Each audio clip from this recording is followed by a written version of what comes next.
Polly sat alone at the kitchen table, her gaze fixed on the empty coffee cup before her. She dreaded the impending conversation with her husband, Fred, scheduled for today. Thankfully, their children were off at the neighbors for a sleepover, sparing them from the inevitable shouting match that lay ahead. Reflecting on how a bit of harmless flirting and casual lunches had spiraled out of control, Polly couldn't shake the feeling of guilt that weighed heavily on her shoulders. For over a month, she had sensed something amiss, but it wasn't until the latest test results that she knew she had to come clean to Fred. As she waited for him to return from his early morning errand to the store, apprehension gnawed at her. The sudden ring of the doorbell and the rumble of a large truck pulling into the driveway startled Polly. Unprepared for any visitors, she assumed it was just someone lost and seeking directions. "May I assist you?" Polly greeted, opening the door to the unexpected visitor. "Are you Polly Brown?" the man queried. "Yes, I am Polly Brown. How may I assist you?" she repeated, puzzled. "I have a work order to pack up your belongings and transport them to 815 Southwest 10th Avenue, the man informed her, thrusting a clipboard toward Polly as he signaled for his crew to begin unloading boxes from the truck. "There must be some mistake," Polly protested, handing back the paperwork. "I never initiated such an order." "Miss, I understand, but the order was placed by Mr. Fred Brown a week ago," he explained, pointing to Fred's signature at the bottom of the document. "My husband will be back shortly, and I'm certain he can resolve this misunderstanding," Polly insisted. "Mrs. Brown, I just departed from your husband 20 minutes ago, and he instructed me to give you this envelope if you caused any trouble," he stated, handing Polly a large manila envelope. "Now, if you wouldn't mind, could you please direct us to the master bedroom? We've only got an hour to wrap this up," he requested. Polly opened the envelope and glanced briefly at the single sheet of paper. In a barely audible voice, she instructed the workman, "First room at the top of the stairs, on the right." The men hurried upstairs, and for the next 40 minutes, they worked diligently, packing and hauling box after box to the truck parked in the driveway. Occasionally, they attempted to ask Polly questions, but she seemed mentally elsewhere, so they proceeded as best they could. Within 50 minutes, they announced their completion and readiness to depart. "I'll need your signature, Mrs. Brown," the lead workman requested. Polly hastily scrawled something at the bottom of the paper, and they swiftly exited. Exactly 10 minutes later, Polly's father arrived. "Darling," Harry said, observing his daughter's stunned expression, "Friend asked me to pick you up, figuring you might not be in a state to drive," he explained. "Your mother's waiting for us, and the movers are ready to drop off your belongings. We'll store everything in the garage for now and sort it out later," Harry informed Polly as he guided her out of the house. "This can't be happening," Polly muttered aloud as Harry assisted her into the car. "Where's Fred? If Fred were here, he could sort out this entire mess," she pondered silently. "He'd listen, wouldn't he?" Half an hour later, Fred returned to the house, accompanied by a locksmith. "Change all the locks, including the code on the garage door opener," he directed the locksmith. "Leave me 5 sets of keys, and ensure there's a deadbolt on the side garage door," he instructed, stepping into the now vacant home. Ascending the stairs, Fred found that the workers had done a commendable job, given the tight schedule he had imposed. Glancing at his watch, he realized he had only 15 minutes before the next truck arrived. Grabbing a couple of empty cartons, he completed the packing of the remaining items the movers had overlooked, including Polly's makeup and toiletries from their bathroom vanity. Carrying down the last 2 boxes, he noticed the arrival of the next truck. Fred greeted his sister Melissa as she entered with the movers. "Hey there," he said, pulling her into a hug. "Why don't you take the second bedroom on the left, next to the bathroom? It's much bigger than the spare room and has a walk-in closet," he suggested. "We can sort out the kids' things later." "Sure thing. What about Polly's car?" Melissa inquired. "Her dad is supposed to pick it up later tonight, after he's finished with the movers," Fred informed her. "Could you handle things here for a bit? I need to swing by the office for a minute. I'll grab pizzas for tonight, he added, heading towards the garage.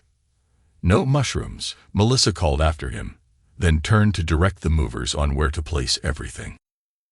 Right on time, Fred noted, glancing at his watch. From his car, Fred observed his 3 best friends engaged in a heated discussion with Simon, the co-worker of his wife, who didn't appear pleased.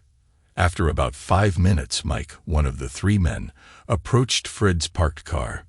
He thought we were joking until I pulled out my knife, Mike recounted with a grin. Gave him 2 choices: leave within 24 hours or have an unfortunate accident with said knife. He finished, amusement evident in his tone. How you holding up, buddy? I'll be better tomorrow, Fred replied somberly. Never imagined dealing with anything like this, but I'll manage. He thanked Mike, mentioning he needed to head off, but would catch up with him later at the house. Picking up the copies of pictures and receipts dropped off by the investigator at his office on Friday afternoon, Fred knew their contents without needing to open them. They were for his lawyer's reference. Well, there goes $1,000. He lamented as he glanced at the invoice. After dropping the envelope at his lawyer's office, Fred grabbed 4 pizzas, a case of beer, and made his way home. Tonight called for total indulgence, as tomorrow he'd be a single parent, needing to set a new example, certainly not like the one his soon-to-be ex-wife had set. Upon his return, the moving truck had vanished and Melissa, along with a few friends, was busy setting up her bedroom.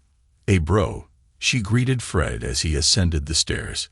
"Where's all the muscle you promised me?" she quipped. "They're wrapping up something for me, but they should be here in about an hour. Why don't we take a break and grab a bite to eat?" Fred suggested to Melissa and her friends. Mike and his companions finally arrived just before 4 o'clock, and by 7 o'clock, everyone was gathered, enjoying a few drinks and casual conversation. Everyone, that is, except Fred. Melissa eventually found him in the den, engrossed in old home movies. "We've got everything upstairs in my room, and everyone's finished eating. Is there anything I can get for you?" she asked. "Not right now, honey, but thanks for asking," Fred responded. "I just need some time alone, that's all." "Well, I'll be in the kitchen if you need anything," Melissa assured him, planting a kiss on the top of his head before closing the door. "I never saw it coming," Fred murmured to himself. "How could I have been so blind?" Just over a month ago, while paying bills online, Fred stumbled upon a charge for a checkup at the local clinic. "Han, did you go to the doctor a week ago?" He called out to his wife, who was in the kitchen preparing dinner. "I thought I had the flu and went in for a B12 shot," she yelled back. "Ridiculous rates," he muttered to himself as he examined the bill. $125 for a simple exam and a B12 shot, even after insurance. "I'll call them tomorrow. Maybe there's a mistake," he thought, though deep down he knew there wasn't. The following day, Fred dialed the clinic's billing department from his office. "Good morning. How can I assist you?" The receptionist answered. "Good morning. My wife, Polly Brown, visited your clinic 2 weeks ago, and I believe we were overcharged for her visit," he explained. "She only had a routine exam and a B12 shot, but we were billed $125, when it should have been no more than $45 after insurance," Fred replied curtly, ending the call. "Can you say heart attack? Why on earth was Polly getting a pregnancy test, especially considering Fred had undergone a vasectomy right after their second child? It didn't require a genius to piece together what might be going on." 10 minutes later, Fred found himself seated at his desk, leafing through the yellow pages in search of a private investigator. Until then, he had never doubted Polly's fidelity, but now, uncertainty gnawed at him. Fred had never anticipated the cost of having his wife surveilled. "She must be involved with someone from work," he confided in the PI. "She consistently returns home at the same time, and aside from occasional team-building seminars, she's always at the office.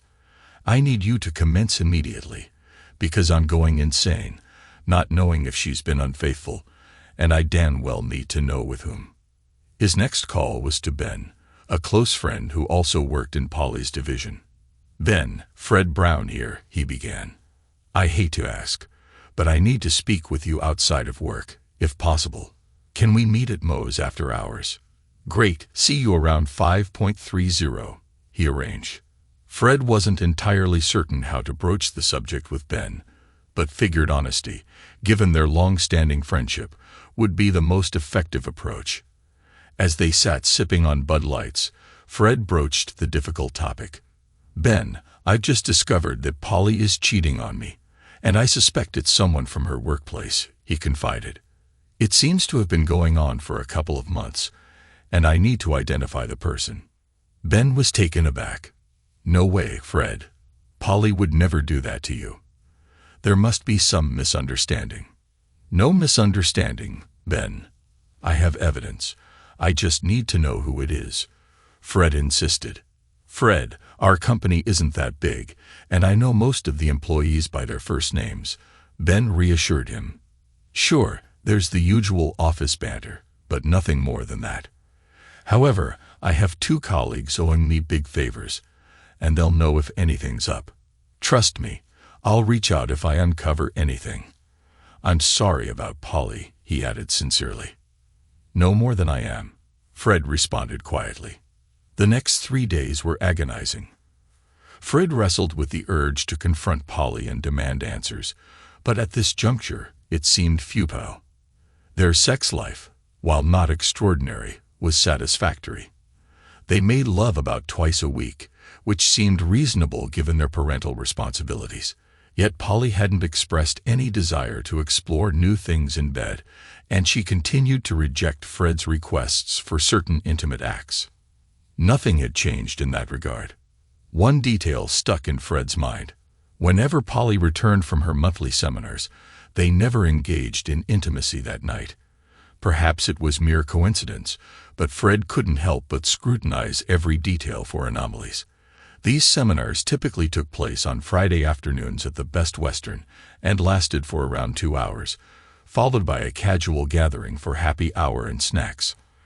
On those evenings, Fred would take his kids out or visit his parents for dinner, ensuring they didn't return home until after 8 o'clock. He found himself questioning every aspect of his marriage, desperately searching for a motive behind Polly's infidelity. On Friday morning, Ben called with an update. If she's involved with someone at work, it's likely a new guy named Simon Turner. He joined last year, and there's talk that they've had lunch together a few times and have been spotted dancing during happy hour, he informed Fred. I know it's not concrete evidence, but it's the best lead I could find. I hope you two can work things out. Thanks for the intel, but I'm not holding out much hope, Fred replied somberly. He passed the information along to the private investigator Ben had recommended and then closed up shop, heading home. How was he supposed to play the role of the normal loving husband when all he wanted to do was kick Polly out and try to piece together his shattered life? The weekend proceeded with typical family activities: yard work, soccer practice, and a neighborhood barbecue on Sunday. Despite Polly's attempts to initiate intimacy on Saturday night, Fred made an excuse about an upset stomach and turned away, feigning sleep. Thankfully, Monday arrived, offering Fred respite from the turmoil at home. Work became his refuge, a place where he could focus and set his plans into motion. The final piece of the puzzle was initiating the divorce proceedings. He had already retained a lawyer and paid the retainer. Living in a no-fault state and both being employed, Fred sought an equitable 50-50 split with no spousal support. However, one non-negotiable demand was full custody of their 2 daughters. Polly's betrayal was monumental, and unless she agreed to his terms, he threatened to expose her infidelity to everyone she knew. Anticipating Polly's reaction, Fred obtained a restraining order, ensuring she couldn't come within 250 feet of the house, though she could still call the girls. By Tuesday, the private investigator had uncovered damning evidence. 2 motel room receipts from Best Western, registered under Simon's name, On the Friday seminar nights, surveillance photos depicted Polly and Simon arm in arm entering the room, with one capturing them kissing in the hallway. Fred declined to view the incriminating images, instructing the investigator to compile everything into a manila envelope and deliver it to his office. He expressed gratitude for the swift work and assured payment would be sent promptly. By the end of the eventful week, all arrangements had been made. The kids were scheduled for sleepovers on Friday and Saturday nights. Both sets of movers were booked. The locksmith was set to arrive by 2 o'clock, and the paperwork would be filed on Monday, served on Tuesday afternoon. Holly has no idea what's about to hit her, Fred mused, determined to maintain the element of surprise. Polly's story. Seated at the kitchen table, engulfed in self-pity, I was caught off guard when the movers arrived at the door. I instructed them to wait until Fred returned, but when he handed me the envelope, my heart sank. With a sinking feeling, I realized that Fred was aware of everything. It contained a copy of the pregnancy test I had taken at the clinic. Initially, I dismissed my symptoms as the flu, a common ailment circulating at the time. However, as days passed and the illness lingered without the usual body aches, unsettling thought crept into my mind. It was Carol's light-hearted remark, one morning, "Sounds like you're pregnant again, Polly," that planted the seed of possibility in my mind. Simon's arrival coincided with my 30th birthday, a milestone that left me feeling like an aging married woman. I assisted in his training, finding him to be pleasant, impeccably scented, and quite handsome. Despite our 5-year age gap, we shared similar tastes in music and a mutual love for Mexican cuisine. Our interactions escalated as we began meeting for lunches at the local Mexican restaurant and rendezvousing for drinks after our monthly seminars. One Friday evening during a team-building event, the music beckoned us to the dance floor. We swayed through 2 fast-paced songs before a slow melody began. I hadn't danced a slow dance with anyone since my marriage. It was Simon. It felt effortless. As we glided across the floor, a wave of warmth enveloped me, and I found solace in his embrace. Reluctantly, we returned to the group after the song ended, but the memory lingered. The evening grew warmer as we indulged in a couple more drinks, and soon I found myself on the road heading home, the memory of the dance and the undeniable chemistry lingering in my thoughts.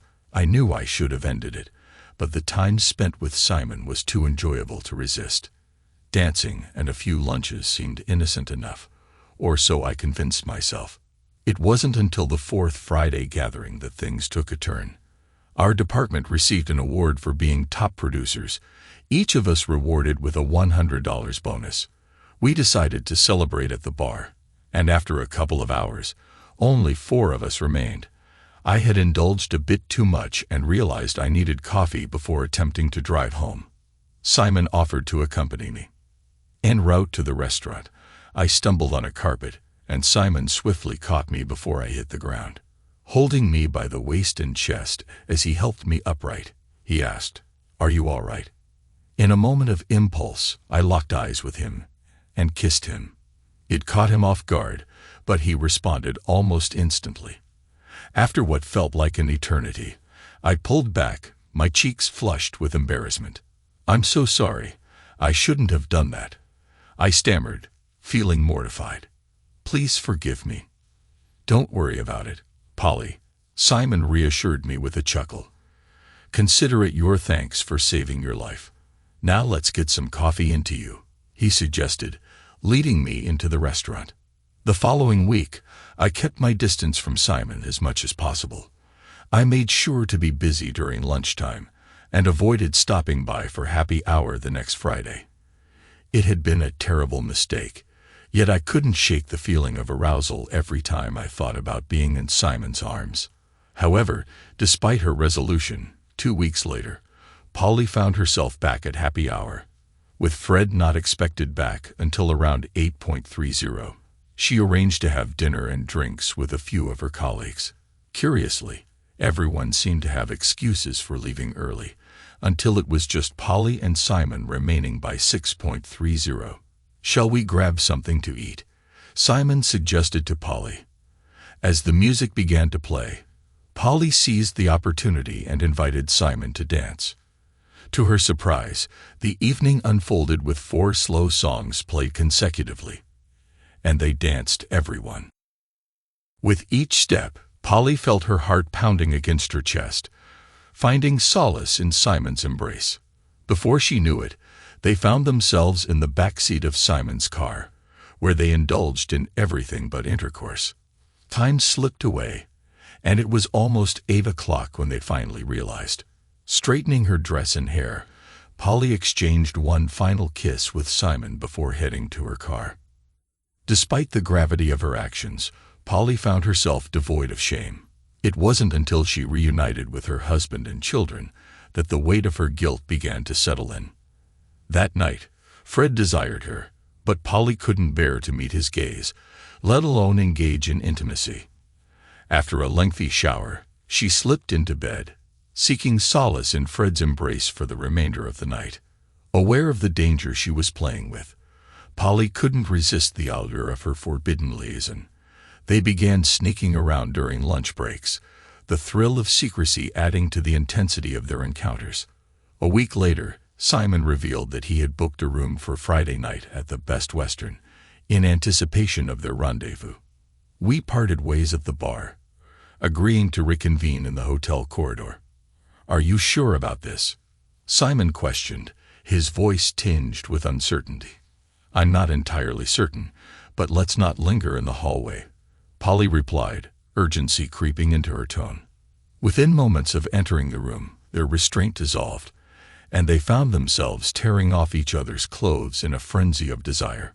Polly returned home 45 minutes before Fred and the kids were due back. They met twice more before Polly fell ill, attributing it to what she thought was the flu.